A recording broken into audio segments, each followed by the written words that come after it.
హరి ఓం.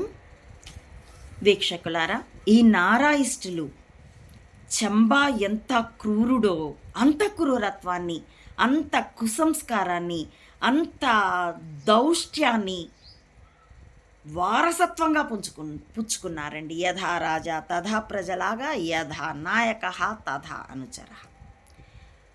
ఈ మధ్య ఒకడేనో మరి 2-3 ఫేక్ ఐడీసో నాకు తెలియదు, కానీ నా వీడియోల్లో అందుకే నీ కూతురు చచ్చింది, దానికి మన ఆత్మశాంతి కూడా ఉండదు అంటూ నా చనిపోయిన పాప గురించి కారు కూతలు.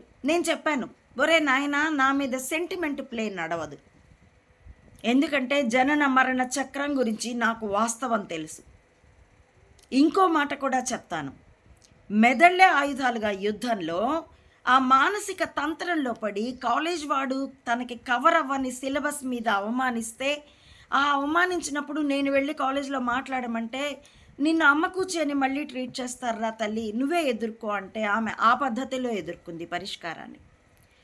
ఈ మానసిక తంత్రాలు అవుతాయన్న దీనికే 10 ఏళ్ళు నేను 10th వరకు నా పాపని స్కూల్కి పంపలేదండి. నేనే స్కూల్ నడుపుకుంటున్నాను కాబట్టి అందులోనే ఆమెని తనకి తగిన విధంగా నేను రీడబిలిటీ పెంచుతూ, మ్యాథ్స్ ఫిజిక్స్ చెప్పుకుంటూ, ఇంగ్లీష్ కోచప్ చేస్తూ పెంచుకొని 10th అప్పుడు మిగతా వాళ్ళతో గడుపుతుందిలే అన్నట్టుగా. ఎందుకంటే నా స్కూల్లో ఆమెకు ఉండే ట్రీట్మెంట్ వేరు, వేరే వాళ్ళు నడుపుతున్న స్కూల్లో ఆమె తన ఫ్రెండ్స్తో కలిసి, ఎందుకంటే ఏకాఏకి కాలేజ్కి వెళ్ళే ముందు స్కూల్ వాతావరణం తనకు తెలియని అని నంద్యాలలో నేను స్కూల్కి పంపించాను. అప్పుడు మధ్యాహ్నం భోజనం ఇచ్చి వచ్చాము. దగ్గరలోనే ఉండేది, మేము క్రాంతినగర్లో ఉండేవాళ్ళం. నా పాపని ఎస్పివై రెడ్డి గారి ఇంటి మీదుగా వెళ్తే నల్లమలై స్కూల్ అని సుబ్బారెడ్డి గారు అనేవారు నడిపేవారు, అక్కడ చేర్చాను. మధ్యాహ్నం భోజనం ఇచ్చి వచ్చిన తర్వాత సాయంత్రం ఈవినింగ్ క్లాసెస్ రద్దయ్యాయట. ఎవడో హిప్నాటిస్ట్ వచ్చాట, అందరినీ హిప్నటైజ్ చేస్తాను, ఎవరినైనా రమ్మన్నట్ట. ఎవరు రాలేదు. అతడు సవాల్ చేశాట, వచ్చి మీకు ఇంత కూడా ధైర్యం లేదా, పిరికి వాళ్ళ డ్యామ్ డూమ్ అని. ఈమెకి అలాగే పొగరు బలుపు ఎక్కువే, రోషం ఎక్కువే. ఆమె నాకుంది ధైర్యం అంటూ వెళ్ళిందట. అతడు హిప్నటైజ్ చేశాడు. బాల్యంకి చివరికి 6 నెలల వయసు దగ్గరికి తీసుకెళ్ళాట. మీ నేల మీద పడుకొని చుడిదారుతో ఇలా ఊయా ఊయా అంటూ 6 నెలల పాప ఎలా కాళ్ళు చేతులు కదుపుతూ ఏడుస్తుందో అలా కూడా చేసిందట. తను మళ్ళీ తిరిగి గెట్ బ్యాక్ అయ్యాక తన ఫ్రెండ్స్ అంతా చెప్పారట. తనంతో థ్రిల్లింగ్గా, ఎగ్జైటింగ్గా వచ్చి చెప్పింది మాకు సాయంత్రం. మేమిద్దరం ఒక్కసారిగా షాక్ అయ్యాం.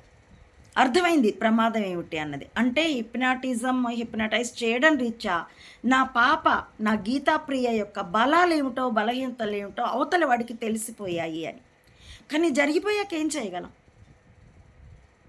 తనతో అనను కూడా అనలేదు. అంటే మళ్ళీ అదొక మానసిక ఒక గిల్ట్, లేకపోతే ఒక మనసుకి లంకెపడి దాని గురించి ఆలోచించడం అవుతుంది అని తనతో చెప్పలేదు. మేము డిస్కస్ చేసుకున్నాము, నేను నా భర్త. ఆమెను జాగ్రత్తగా పదిలంగా చూసుకున్నాం. అంతలో మాకు అక్కడ నంద్యాలలో జాబ్స్ రన్అవుట్ అయ్యాయి. ఇంటి ఆవిడ ఇల్లు ఖాళీ చేయమన్నది, మరో ఇల్లు దొరకలేదు. సూర్యాపేట గుర్తొచ్చింది మాకు. వెంటనే హైదరాబాద్కి, అప్పటికి కొంచెం పునరుద్ధరింపబడిన నా పూర్వాశ్రమపు నా తమ్ముళ్లతోనూ తల్లిగారితోనూ కొంత సంబంధాలు పునరుద్ధరింపబడి వాళ్ళ సహాయంతో కెరీర్ వెతుక్కుంటూ హైదరాబాద్ వెళ్ళి అక్కడ ఒక ప్లే స్కూల్ పెట్టుకొని అక్కడ కాలేజీలో చేర్పించాము పాపని. తనకి కవర్ అవ్వని సిలబస్తో ఆమెని బాగా అవమానించేసరికి హర్ట్ అయ్యి ఆమె ఉరి పెట్టుకుంది. ఆమె గురించి అది తట్టుకోలేక నేను నా భర్త కూడా ప్రయత్నించాము. తను దాటిపోయినాడు, నేను చిక్కిపోయినాను. పోతూ తను ఉరి వేసుకోబోయే ముందు నేను స్లీపింగ్ పిల్స్ ఒక 70-80 మింగాను. ఇద్దరం ఆత్మహత్య పత్రం కూడా రాసాం. ఎందుకంటే మాకు సహాయం చేసిన మా తమ్ముళ్ళకి ఆపద రాకూడదు అని కారణం చెప్పుకుంటూ రాసుకున్నాం. అప్పుడు తను నేను స్పృహపోతూ ఉన్న సమయంలో తను నాతో ఒక మాట అన్నాడు. ఇంట్లో కోడినో మేకనో గొర్రెనో బాగా పెంచి బలిసిన తర్వాత దాన్ని కోసుకు తినడం ఎలాంటిదో పివి వర్గం ఈరోజు నా పాప పట్ల చేసింది అదే మన పాప పట్ల. నువ్వు మళ్ళీ వాళ్ళతో కలిసి యుద్ధం అన్నావంటే నన్ను చంపుకు తిన్నట్టే అని అన్నాడు తను. నాకు పాపను పోగొట్టుకున్న దుఃఖం, ఇద్దరం జీవితాలు అంతం అంతం చేసుకుంటే ఆఖరి గడియల్లో ఉన్నాం. తన మాట అది నాకు మనసులో ప్రతిధ్వనిస్తూ ఉండగా నాకు సోయపోయింది. మర్నాడు 10 ఎప్పుడో తలుపులు బద్దలు కొట్టారు. అప్పటికి తన ప్రాణం పోయిందిట. నన్ను తీసుకెళ్ళి గాంధీ ఆసుపత్రిలో పడేశారు. తర్వాత ఎర్రగడ్డకి తీసుకెళ్లారు. ఎర్రగడ్డకి వెళ్ళాక నాకు అర్థమైంది, నేనేమి బిడ్డ పోతే ఏడవడం పిచ్చనేటట్లయితే ఈ ప్రపంచంలో అందరికీ పిచ్చే, జంతువులకి పశుపక్షాదులకు కూడా పిచ్చే. అక్కడికి వెళ్ళినప్పుడు అక్కడ మిగతా పిచ్చి వాళ్ళని చూసినప్పుడు నాకు అర్థమైంది, నా పాప బలాలు బలహీనతలు తెలిసిన చోట ఆమె మరణాన్ని కాక ఇంకొంచెం దూరం ఇంకొంతకాలం జీవించి బ్రేక్ అయ్యి తన మెదడు నరాలు ఏవైనా చిట్లి తను మతి భ్రంశం అయి ఉంటే ఇదిగో ఇక్కడున్న తల్లిదండ్రులాగా నేను ఏడుస్తూనే ఉండేదాన్ని. ఆమెను అలా వదిలి ఆత్మహత్య చేసుకోలేము, అలాగనే ఆమెను అలా చూడను లేము. అప్పుడు ప్రతివాడు ప్రైవేటు చెప్పేవాడు మనకి, అందుకే డ్రామోజీతో పెట్టుకోవద్దన్నది. పెద్ద పోటుగత్తినన్నట్టు, పెద్ద గొప్పదాన్ని అన్నట్టు ఓ ఎగిరావు, ఇప్పుడు అనుభవించు అని అందరూ నాకు ప్రైవేట్ చెప్పుండేవాళ్ళు. అదే సమయంలో నాకు ఇంకో మాట కూడా అర్థమైంది, ఇది మెదళ్ళే ఆయుధాలుగా యుద్ధం. ఇష్టపడే ప్రవేశించాను నేను. నన్ను కట్టుకునేటప్పుడు నా భర్త కూడా ఇష్టపడే యుద్ధం తెలిసే నన్ను కట్టుకున్నాడు. ఇద్దరం కలిసే పోరాడాం.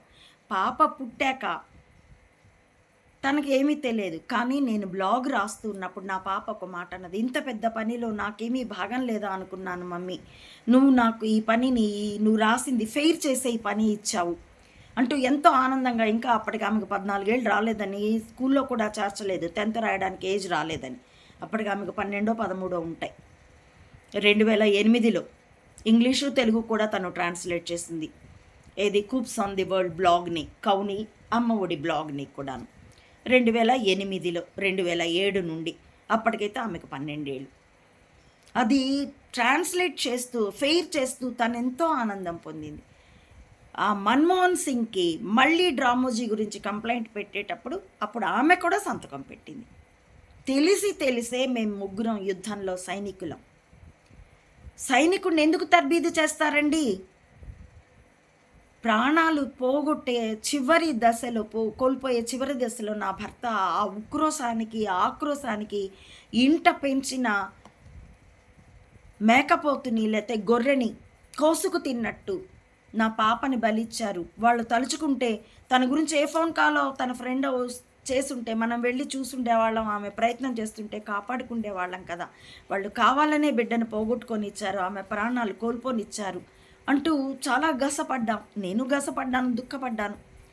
కానీ ఆ 2 నెలల దుఃఖం తర్వాత, ఎర్రగడ్డ చేరిన తర్వాత నాకు అర్థమైంది, ఇది స్వార్థానికి ఇంట పెంచుకున్న గొర్రెని కోసుకు తింటే అది స్వార్థం, అందుకు బలవ పెట్టాడు. కానీ ఒక సేనాధిపతి ఒక సైనికుణ్ణి శిక్షణ ఇచ్చి మంచి పోషణ ఇచ్చి మంచిగా దేహ దారుఢ్యము మానసిక దారుఢ్యము కూడా వచ్చేటట్టు శిక్షణ ఇచ్చి యుద్ధానికి పంపేప్పుడు సేనాపతికి తెలుసు, సైనికుడికి కూడా తెలుసు, ఒకవేళ అటు ఇటు అయితే ప్రాణం పోతుంది అని. హతోవా ప్రాప్ససే స్వర్గం జిత్వావా భోక్షసే మహిం అనుకునే దిగాం కదా, అనుకునే పంపాడు నా సేనాధిపతి పివి నరసింహారావు. ఇది అర్థమయ్యాక నేను కాకపోతే మళ్ళీ మానసిక దాఢ్యత తెచ్చుకోవడానికి, టెక్నికల్గా నాకేమీ రాని దాన్ని మళ్ళీ అభ్యసించడానికి, తిరిగి యుద్ధం ప్రారంభించడానికి నేను తపస్సు చేసుకున్నాను. కాబట్టి 2011లో నా పాప భర్త చనిపోతే 2012లో నేను వానప్రస్థం 8 నెలలు గడిపి 2013లో సన్యసించినా కానీ 2017 వరకు దాదాపు 6 సంవత్సరాలు నేను పెద్దగా ఏమీ ఎందుకంటే నాకు టెక్నికల్గా రాదు, టైప్ చేయడం రాదు, వీడియోలు చేయడం రాదు. అవన్నీ మళ్ళీ పట్టుదలగా నేర్చుకొని తిరిగి యుద్ధాన్ని కొనసాగించాను. ఈ నారాయిస్టులు నీ కూతురుగా ఆత్మశాంతి ఉండదు. నేను చెప్పాను, సెంటిమెంట్ ప్లే నా మీద నడవదు. నా చుట్టూ ఉన్న అందరిలో నేను నా పాపను చూస్తాను, భగవంతుల్లో నా భర్తను చూస్తాను. నా పాప నాకు లేదనిపించదు. నా ఒక్కగానొక్క పాపను తీసుకొని ఈశ్వరుడు నాకు 100,000 మంది బిడ్డలనిచ్చాడు.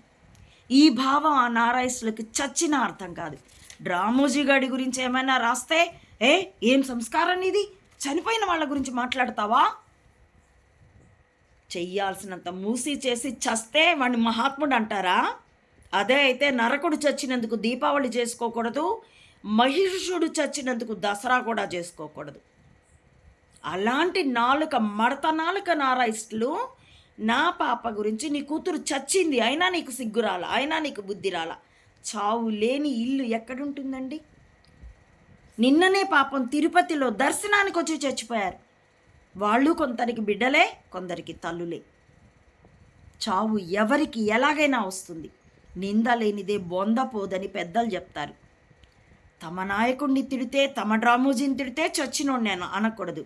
మరి వీళ్ళు ఏ నాలుక పెట్టుకొని ఎప్పుడో పసిపాప 15 నుండి 16 సంవత్సరాలు వచ్చిన పాప ఆమె మరణాన్ని ఇంత నికృష్టంగా మాట్లాడుతున్నారే.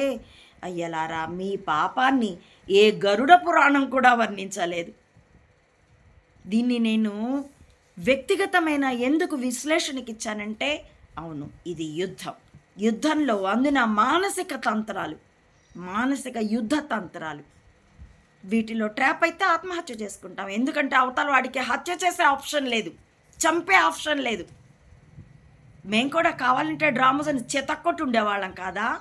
డ్రామోజీ చంబాని చితక్కొట్టించినట్టు మహారాష్ట్రలో బాబ్లీకి తీసుకెళ్ళి దాని కార్యకారణ సంబంధాలు నా అమ్మఒడి బ్లాగ్లో ఉన్నాయి.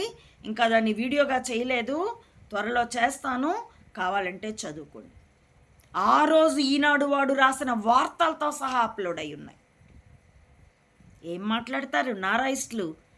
నాలుగుందనగానే వేళ్ళు ఉన్నాయి గనక వాగితే రాస్తే నేనేమీ అనుకోను, నాకు అవేవి పట్టవు. కానీ కర్మఫలం అనుభవిస్తారు. మీరే కాదు, చంబా మీ నాయకుడు కూడా అనుభవిస్తాడు. ఇప్పుడు తాన అనుభవిస్తున్నాడు కదా, గోడలు జారుతున్నాయి కదా, ఇంకా జారుతాయి, మీవి కూడా జారుతాయి. Beware of yourself. Check yourself mister Chamba and ask your people to use the tongue and keyboard. That's it. వీక్షకులారా, నా ఈ వీడియోల కంటెంట్ మీకు నచ్చితే please like, share and recommend my channel to others as well. Subscribe it. Please support Ammaodi Mata Anantananda to spread the truth of either spying or spirituality up to the roots of the society. As well, support me financially also. Thank you for watching.